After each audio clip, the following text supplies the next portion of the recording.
السلام علیکم every one. جنت کے پتے ناول کی یہ 28 ایپیسوڈ ہے۔ چلیے شروع کرتے ہیں۔ ہیراکلس، یونانی فلسفی، یاد آ گیا۔ متسم نے وہ سطر پڑھتے ہوئے بے اختیار ماتھے کو چھوا۔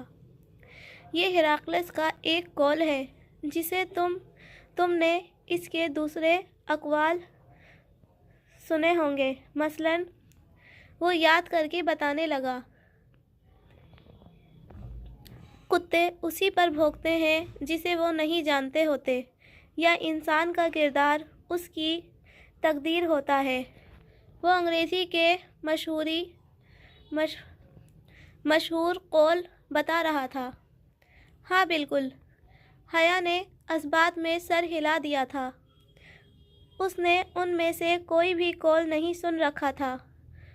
تو ثابت ہوا کہ ہم اس پزل کے ٹھیک راستے پر چل نکلے ہیں، اور اس راستے پر اس شخص نے یقیناً بریڈ کرمز گرائے ہوں گے۔ اب ہمیں ایک ایک کر کے ہیسل اور گریٹل کے ان بریڈ کرمز کو چننا ہے۔ دور بیٹھی لائبریرین نے کتاب سے سر اٹھا کر اینک کے پیچھے سے ان کو ناگواری سے ٹوکا۔ وہ دونوں اس وقت لائبریری میں آمنے سامنے بیٹھے تھے۔ سوری میم، حیا نے گردن موڑ کر ایک معذرت خواہ مسکراہٹ ان کی طرف اچھالی اور واپس پلٹی۔ اچھا، اب کیا کرنا ہے؟ وہ دھیمی سرگوشی میں پوچھ رہی تھی۔ اگر اس نے ہیراکلس کا ایک قول ڈبے کے اوپر لکھا ہے تو یقیناً اس کے کوڈ کا تعلق اسی قول سے ہوگا، یا پھر شاید ہیراکلس کی ذات سے۔ ٹھہرو، میں 1 منٹ میں آیا۔ وہ اٹھا اور چند لمحے بعد جب وہ واپس آیا تو اس نے دونوں ہاتھوں میں موٹی موٹی کتابیں اوپر نیچے پکڑ رکھی تھیں۔ یہ رہا ہیراکلس کا اعمال نامہ۔ اس نے دھپ کی آواز کے ساتھ کتابیں میز پر رکھیں۔ لائبریرین نے چہرہ اٹھا کر اسے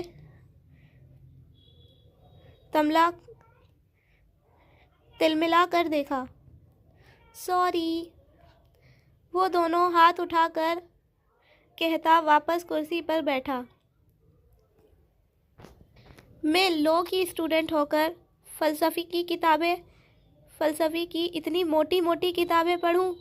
یہ مجھ سے نہیں ہوگا۔ میں ہیراکلس کو گوگل کر لیتی ہوں۔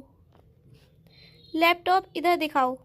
اس نے ساتھ رکھے متسم کے لیپ ٹاپ کا رخ اپنی طرف گھمایا اور کی پیڈ پر انگلیاں رکھیں۔ اف، جب اتنے ڈھیر سارے نتیجے کھلے تو وہ بیزاری سی ہو گئی۔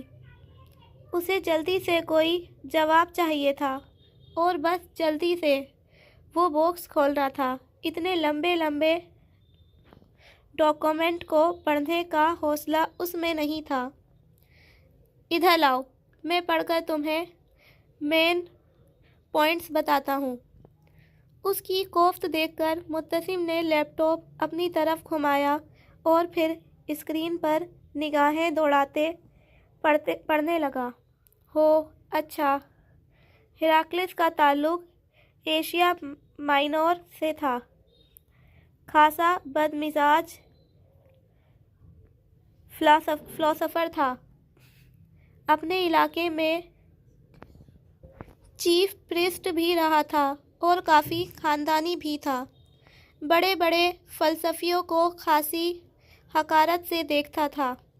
اس کے خیال میں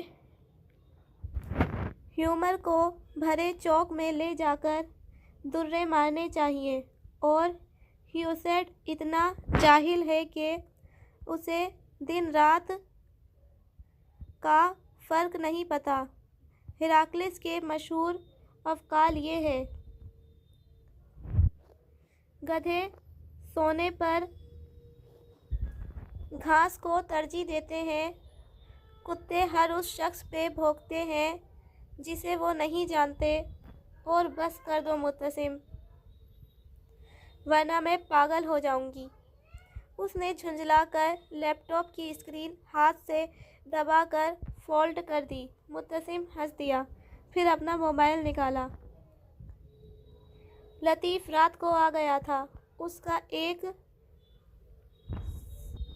کورس فلسفی ہے، اس کو بلاتا ہوں۔ لطیف کو ادھر آنے اور اس کو ساری بات سمجھنے میں 15 منٹ لگ گئے۔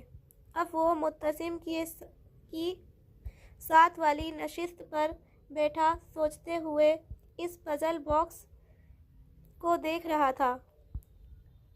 وہ کیتھولک اور خالصتہ ڈچ تھا، مگر افغانستان میں پیدائش کے وقت لطیف کے نام پر اس کا نام رکھا تھا، اور چونکہ اس کو پہلی خوراک ایک مسلمان نرس نے دی تھی، سو لطیف ذہنی اور اخلاقی طور پر ان فلسطینی لڑکوں جیسا ہی لگتا تھا۔ میں تو ہیراکلس نامہ سن کر تنگ آ گئی ہوں، اور اس کے یہ کتوں، گدھوں اور حیا نے باکس کی طرف اشارہ کیا۔ دریاؤں والے اوقال میری سمجھ سے تو باہر ہیں۔ ایک منٹ، لطیف چونکا۔ وہ کتوں اور گدھوں والے اس کے قول ہوں گے، مگر یہ دریا والا صرف اس کا قول نہیں بلکہ اس کی مشہور زمانہ فلسفی ہے۔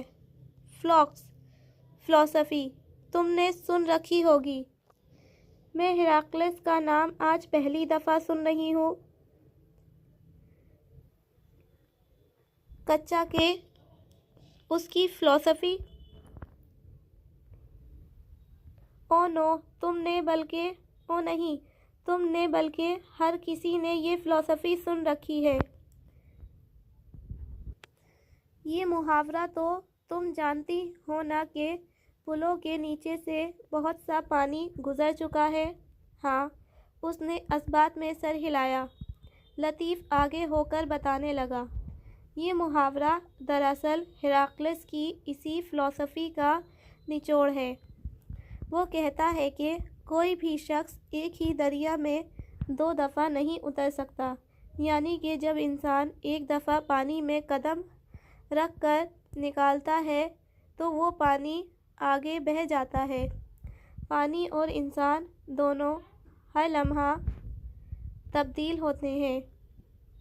وہ دوبارہ جغرافیائی لحاظ سے تو اسی دریا میں قدم رکھتا ہے، مگر نہ وہ خود وہی پہلے والا انسان ہوتا ہے اور نہ وہ دریا پہلے والا ہوتا ہے۔ سمجھ آئی؟ ہاں۔ اس نے اثبات میں سر ہلایا۔ اسے قطعاً سمجھ نہیں آئی تھی۔ نہیں، تمہیں سمجھ نہیں آئی۔ دیکھو، جب استنبول میں پہلے دن تم نے بوسفورس کا سمندر دیکھا تھا، تب وہ سمندر نہیں تھا جو تم نے کل دیکھا تھا۔ اب نہ تم وہ ہو اور نہ ہی سمندر وہی ہے۔ ہر چیز لمحہ بلمحہ بدل جاتی ہے۔ یہ ہے ہیراکلس کی فلسفی آف چینج۔ فلسفی آف چینج؟ حیا نے اثبات میں سر ہلاتے باکس اٹھایا۔ اور تمہیں پتہ ہے، چینج میں پورے 6 حروف ہوتے ہیں۔ اوہ ہاں، مبتسم نے ذرا جوش سے ڈیسک پہ ہاتھ مارا۔ ادھر ادھر ٹیبلز پر بیٹھے طلباء نے سر اٹھا کر دیکھا۔ Last time exchange students? Librarian نے کڑی نگاہوں سے اسے دیکھتے انگلی اٹھا کر وارننگ دی۔ مبتسم نے فوراً سر جھکا دیا۔ وہ دبے دبے جوش سے حروف کی سائیڈز اوپر نیچے کر رہی تھی، یہاں تک کہ اس نے پورا لفظ چینج لکھ لیا۔ اب یہ کھل جائے گا۔ مگر پزل باکس جامد رہا۔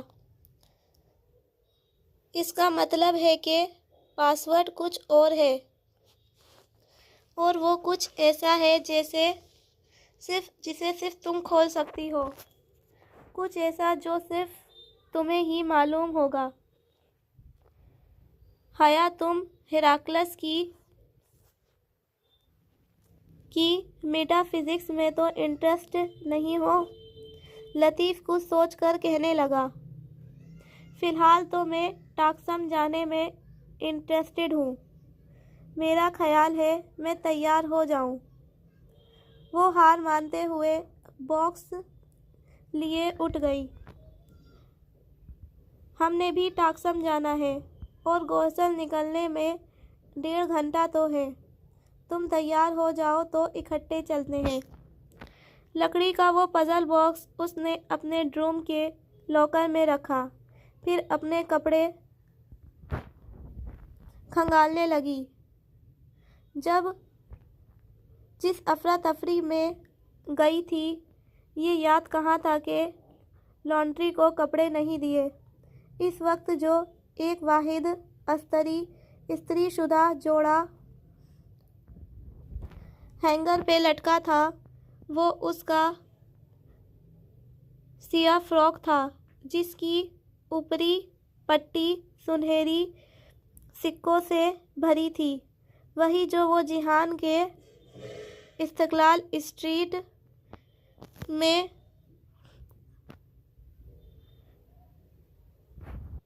دیے گئے ڈنر پر پہن کے گئی تھی۔ فی الحال وہ پھپھو سے پہلے اپنی ان میزبان آنٹی کے گھر جا رہی تھی، جنہوں نے پہلے روز ان کا کھانا کیا تھا۔ چونکہ وہ ایک طرف سے ڈی جے کے لیے ہی جا رہی تھی، سو یہ کام والا فراک مناسب نہیں تھا، لیکن وہ اوپر سیاہ کوٹ پہن لے گی تو کام چھپ جائے گا، اور نیچے سے تو فراک سادہ ہی تھا۔ اس نے لباس بدل کر اپنے بال کلیچر میں باندھے، پھر اپنے سنہری کلچ میں پاکستانی سم والا موبائل ڈالا۔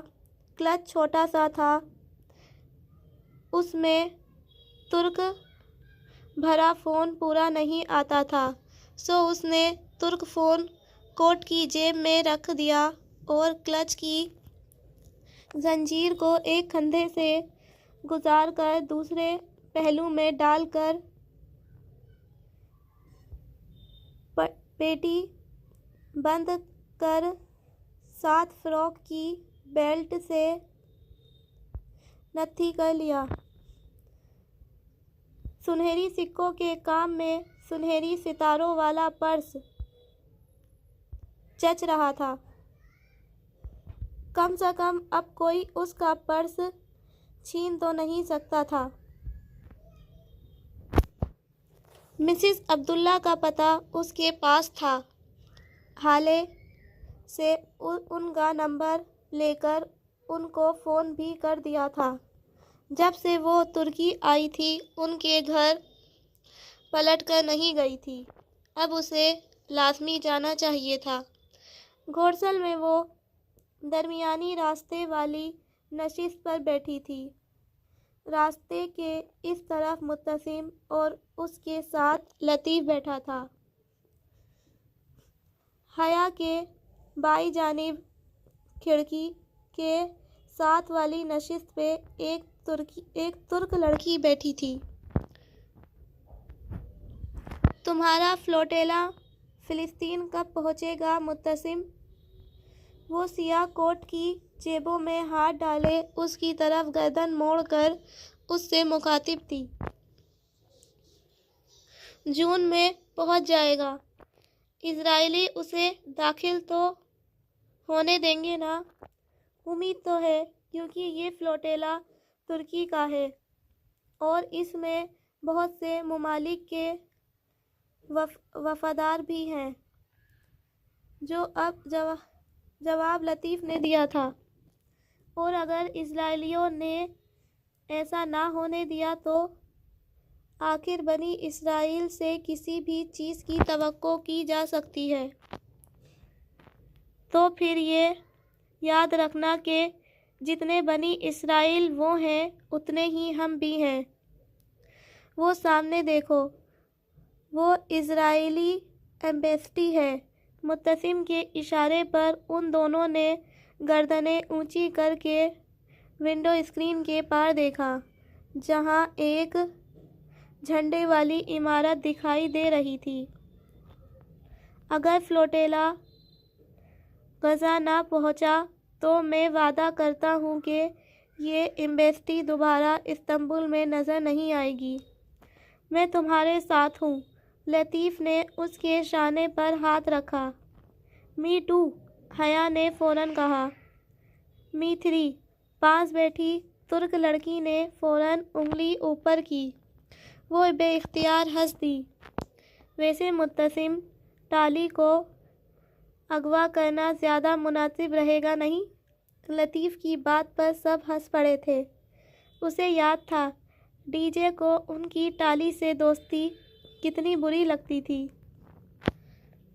ٹاکسم اسکوائر پر مغرب اتر رہی تھی اور ہر طرف اندھیرا سا چھا رہا تھا۔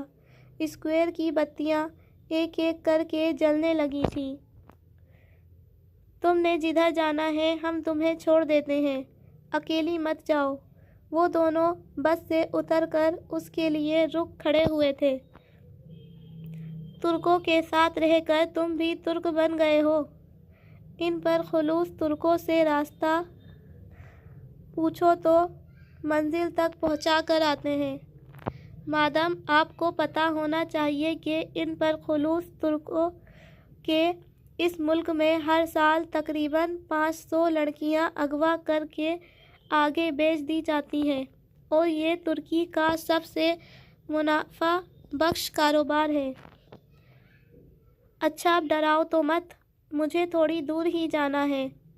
وہ تینوں سڑک کے کنارے ساتھ ساتھ ہی چلنے لگے تھے۔ تم اپنی آنٹی کے گھر جا رہی ہو؟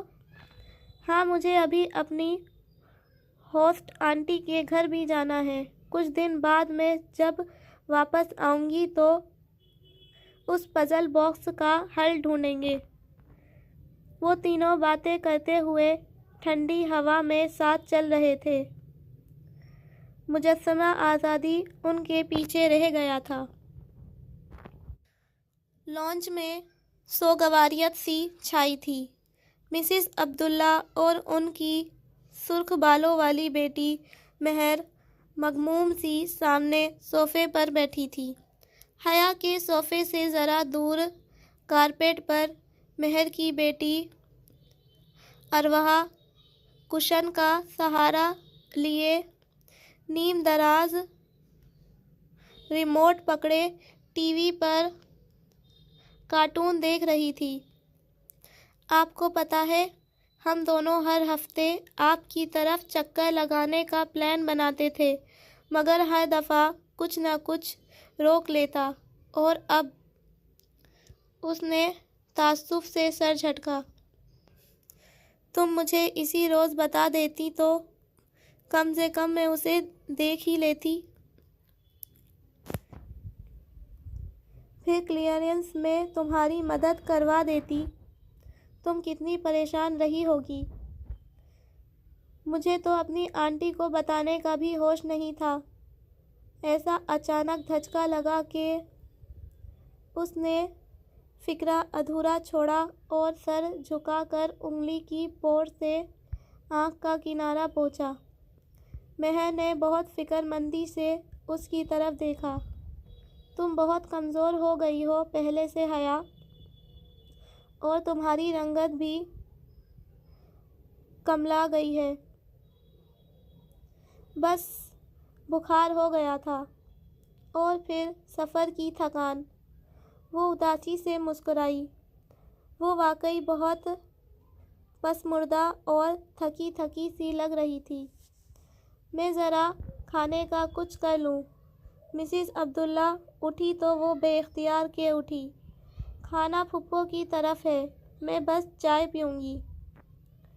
پھر مجھے صرف 10 منٹ دو، وہ اجلت سے کہتی کچن کی طرف بڑھ گئی۔ مہر بھی ان کے پیچھے جانے کے لیے اٹھی۔ پھر امرا کو دیکھا۔ امرا، تم حیا کو کمپنی دو اور فار گاڈ سیک امرا، جب کوئی مہمان آتا ہے تو ٹی وی نہیں دیکھتے۔ اس نے جاتے جاتے بچی کو خفگی سے گھورا۔ امرا گڑبڑا کر سیدھی ہوئی اور مڑ کر حیا کو دیکھا، پھر سادگی سے مسکرا دی۔ سوری۔ کوئی بات نہیں، تم بے شک کارٹون دیکھ لو، میں بور نہیں ہوں گی۔ ویسے کون سا کارٹون ہے یہ؟ اسے کارٹون ذرا سا شناسا لگے تو آنکھیں سکوڑ کر اسکرین کو دیکھنے لگی۔ کیپٹن پلانٹ، آپ نے دیکھے ہیں کبھی؟ امرا دبے دبے جوش سے بتاتی سیدھی ہو کر بیٹھ گئی۔ ارے یہ کیپٹن پلانٹ ہے، میرے فیورٹ، وہ ایک دم خوشی سے کہتی صوفے کی نشست پر آگے کو ہوئی۔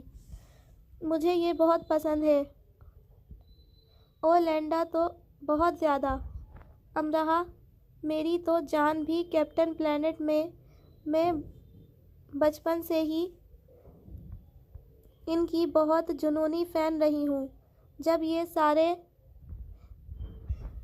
پلیئرز اپنی اپنی انگوٹھیاں فضا میں بلند کر کے فائی ارتھ ونڈ واٹر چلاتے ہیں تو میرے اندر اتنی انرجی بھر جاتی ہے کہ مجھے لگتا ہے میں بھی اڑنے لگوں گی۔ وہ چھوٹے بچوں سے کبھی بھی اتنی بے تکلف نہیں ہو جاتی تھی، مگر یہاں معاملہ کیپٹن پلانٹ کا تھا۔ پھر میرے ابا نے مجھے سمجھایا کہ آگ، مٹی، ہوا اور پانی ہمارے اس سیارے کو بنانے والے 4 ایلیمنٹس ہیں۔ تب پہلی دفعہ مجھے ان 4 یونانی عناصر کا پتہ چلا تھا۔ ہاں مجھے پتہ ہے، ماما نے مجھے بتایا تھا کہ یہ یونانی عناصر ہیں۔ مجھے بھی تب ہی ابا نے بتایا تھا کہ کس طرح یونانی فلسفیوں نے یہ 4 عناصر باری باری پیش۔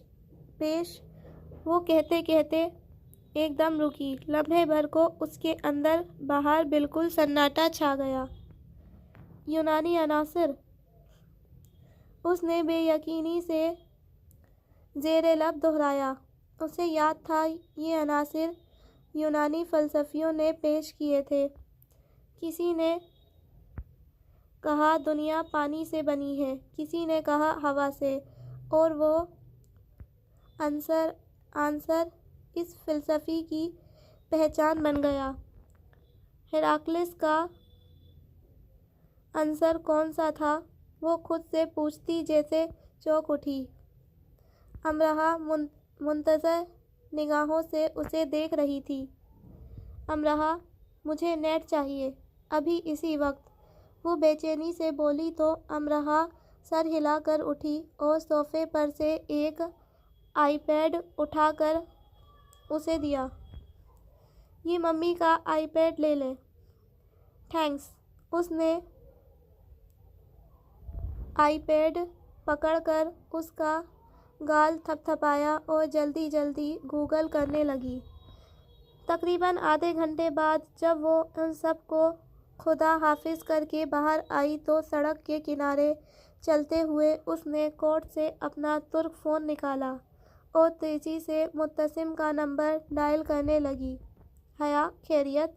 وہ فون اٹھاتے ہوئے ذرا فکرمندی سے بولا تھا۔ مبتسم، تمہیں پتہ ہے یونانی فلسفیوں نے زمین کی تحقیق کی وضاحت کرنے کے لیے کچھ عناصر پیش کیے تھے کہ زمین ان سے مل کر بنی ہے؟ چند لمحے کی خاموشی کے بعد وہ آہستہ سے بولا۔ حیا، میرے خیال سے کہ تم ذرا تھک گئی ہو، تھوڑا سا ریسٹ کر لو، اس کے بعد تم نارمل ہو جاؤ گی۔ مبتسم، اس نے جھنجھلا کر زور سے کہا، میں سنجیدہ ہوں، میری بات سنو۔ ہم خواہ مخواہ اس نیم